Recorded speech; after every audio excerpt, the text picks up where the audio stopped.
অ্যাডমিশনের সময়ে আমি হচ্ছে পিএমও করি, তোর প্রশ্ন আমি নিতাম না, বুঝছিস? আচ্ছা ঠিক আছে, তোর প্রশ্ন করছিস, আমি নিচ্ছি।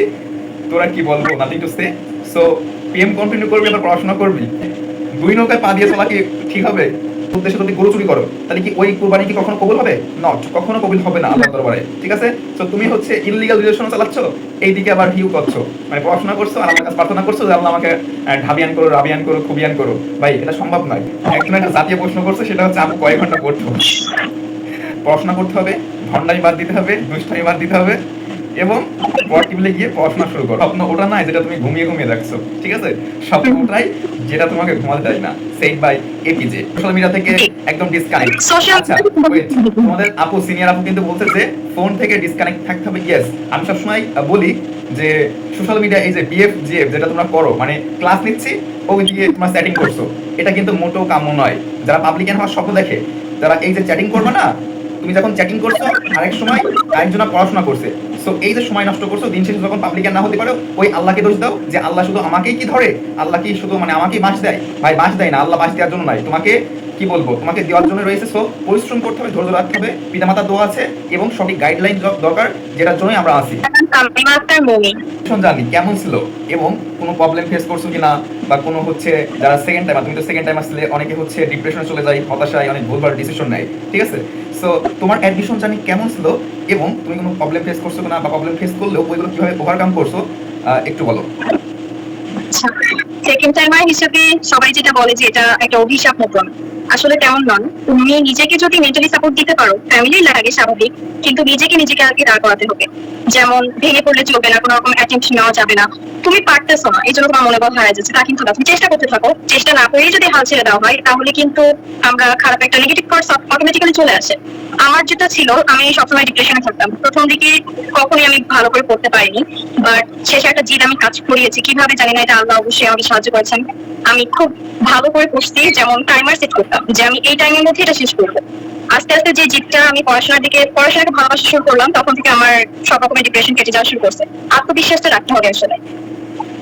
আচ্ছা আচ্ছা, আত্মবিশ্বাস রাখতে হবে, হ্যাঁ অবশ্যই।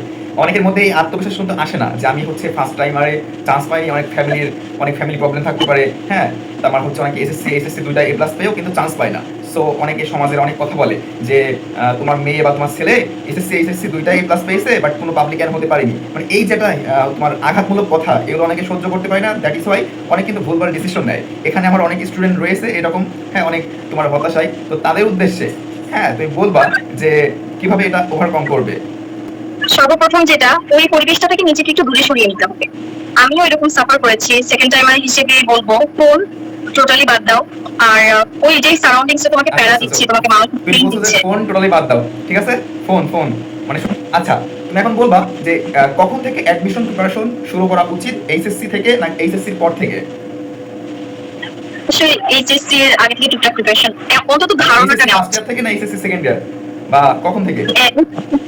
সেকেন্ড ইয়ারে জাস্ট জিকে টপিক গুলা বা ইংলিশের যে বেসিক গুলা, ইংলিশ বেসিক অলওয়েজ লাগবে, সেটা এইচএসসি হোক বা অ্যাডমিশন হোক। তখন থেকে টুকটাক ধারণা নিলে অ্যাডমিশনটা সবার জন্য সহজ হয়ে যাবে। আচ্ছা আচ্ছা, এখন প্রশ্ন করছে যে আপু, হ্যাঁ আপু হচ্ছে এখন বরিশাল ইউনিভার্সিটিতে আছে। বলো তুমি বরিশাল ইউনিভার্সিটি কোন ডিপার্টমেন্টে? একটা ভালো ডিপার্টমেন্ট, রয়্যাল ডিপার্টমেন্টে আছে কিন্তু, পাবলিক অ্যাডমিনিস্ট্রেশনে। আচ্ছা, শান্তিদা হক আচ্ছা লিখছে যে জিকে তো মহাসমুদ্রের মতো ভাইয়া, আপু কিভাবে জিকে করতো? আচ্ছা তুমি কিভাবে জিকে করতে বলো। আমি একটা মজার ঘটনা বলবো।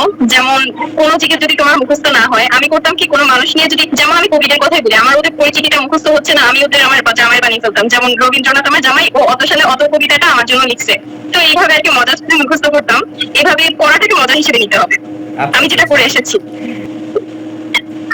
ঘন্টার হিসাব বলতে গেলে, আমি আমার শিডিউলের কথা বলি। আমি সকাল 6টার দিকে বই নিয়ে বসতাম, টাইমার সেট করতাম। এর মধ্যে লাঞ্চ ব্রেক, ওয়াশরুমে বলতে হয় না, তাও বলি কি বলে, আমার ফোন ওইভাবেই থাকতো। সমস্ত ডাটা অফ করতাম, প্রয়োজন ব্যতীত ধরতাম না। টাইমার সেট করে আমি যখন উঠতাম, যদি 1 মিনিটের জন্য উঠতাম, আমি টাইমারটা অফ করে যেতাম। দেন ওইভাবেই কাউন্টার চলতো প্রায় আপনার রাত 12টা পর্যন্ত। আচ্ছা আচ্ছা, রাত 12টা পর্যন্ত। তারপর হচ্ছে আবার 5টা বা 4টার সময় উঠতা, তাই তো? জি জি। Very good. আচ্ছা সোহিলি, একটা স্টুডেন্ট বলছে যে আমার ইংলিশ নিয়ে অনেক সমস্যা, আপু ইংলিশ নিয়ে আমি কি করব, আমার বেসিক দুর্বল। আচ্ছা, বেসিকের জন্য আমি বারবার বলবো যে ক্লাস দেখতে পারো, এন্ড প্র্যাকটিসে তো কোনো শেষ নেই। তুমি যে বইগুলো বেশি ফলো করতেছো বা যে বইটা থেকে তুমি বুঝতে পারতেছো ওইটা বারবার প্র্যাকটিস করো। এমসিকিউ এক এক মিনিটে এক একটা এমসিকিউ তুমি জাস্ট অ্যাবজর্ব করে নাও নিজের মাঝখানে। বাংলা ইংলিশ স্পেশালি এই যে তোমার বোর্ড বই, এটা কতটা গুরুত্বপূর্ণ তুমি মনে করো? জাস্ট এই বইগুলো আর ইংলিশ প্রথম পত্র কতটা গুরুত্বপূর্ণ? খুবই বেশি, এখান থেকে হুবহু কমন পাওয়ার সম্ভাবনা 99%, যেটা আমি নিজেও পেয়েছি। ইংলিশ প্রথম পত্র কিভাবে পড়বে স্টুডেন্টরা তুমি মনে করো, বা তুমি কিভাবে পড়তে? বোর্ড বই যেটা, বাংলার ক্ষেত্রে আমি বলবো লাইন বাই লাইন প্রত্যেকটা জিনিস তুমি বুঝে বুঝে পড়ো, তুমি বাদ দেওয়া যাবে না। শব্দার্থ থেকে শুরু করে কবি পরিচিতি, পাঠ পরিচিতি সব। আর ইংলিশ বোর্ড বইয়ের ক্ষেত্রে বাংলা মিনিং সহ পার্টস অফ স্পিচের যে ভাগগুলো আছে সেগুলো হিসেব করে পড়বা। ওখান থেকে দেখা যেতে পারে তুমি ডাইরেক্ট কোয়েশ্চেন কমন পেয়ে যাচ্ছ।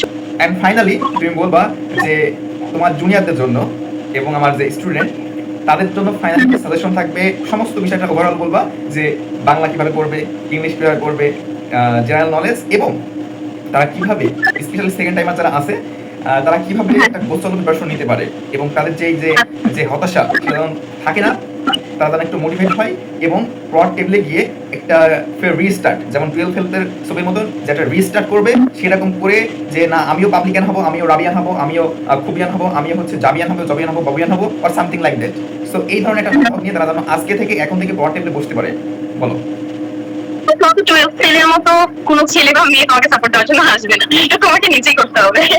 তুমি সবসময় তোমার মাইন্ডটাকে এইভাবে ডাইভার্ট করো যে আমি একাই, আমাকে উঠাইতে হবে নিজেকে, আমার ফ্যামিলি থেকে আমার বাবা মা এক্সপেক্ট করে আছে, তো তার জন্য তোমাকে নিজেকে আপগ্রেড করতে হবে। তুমি কন্টিনিউয়াসলি সালাত আদায় করো, তুমি যেই ধর্মে আছো সেই ধর্মের চর্চা করো, এরপরে নিজের মাইন্ডটাকে প্রপারলি ওই সারাউন্ডিং থেকে বের করো যেটা তোমাকে প্যারা দিচ্ছে। তারপর আসো বইয়ের দিকে।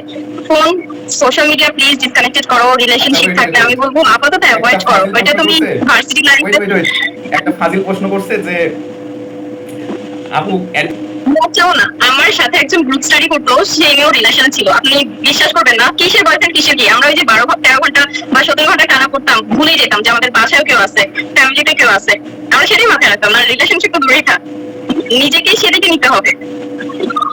অনেকে বলছে যে ভাইয়া একসাথে তো অনেকগুলো চান্স পায়, মানে দুইটা তোমার হচ্ছে বিএফ যে অনেকে বিসিএস ক্যাডার হয় দেখছি, নিউজ দেখছি, তো আমরা হলেও সমস্যা কি? হ্যাঁ, but exceptional can not be an example, বুঝছো? এক্সেপশনাল থাকতে পারে, বাট তাহলে নিয়ম ঠিক থাকে।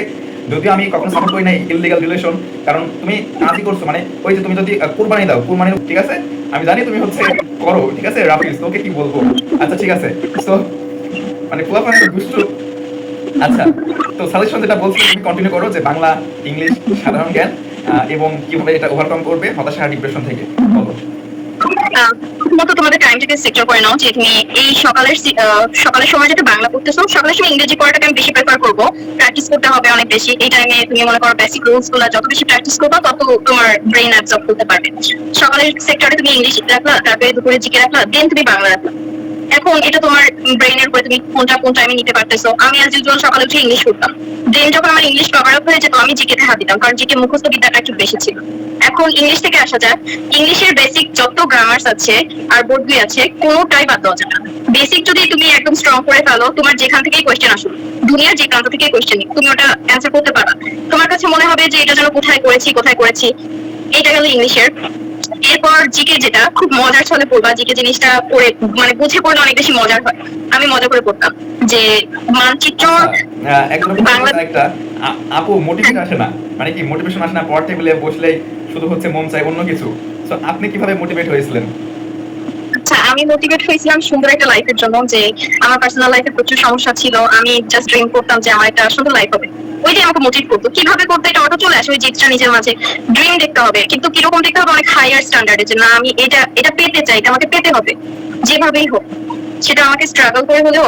নিজে অলসতায় দিন কাটাচ্ছ, আমি দেখছি অলসতায় থাকলে না পড়ালেখায় সেরকম মন বসে না। তুমি এক্সারসাইজ করো, তুমি একটু স্ট্রাগল, নিজেকে একটু কষ্ট দাও, দেখবা তোমার পড়ার দিকে মনটা একটু ডাইভার্ট হবে। কিন্তু স্ক্রলিং করলে মনটা ওইদিকে ঢুকে থাকে, ওইটা আমি স্ক্রলিং করা যাবে না।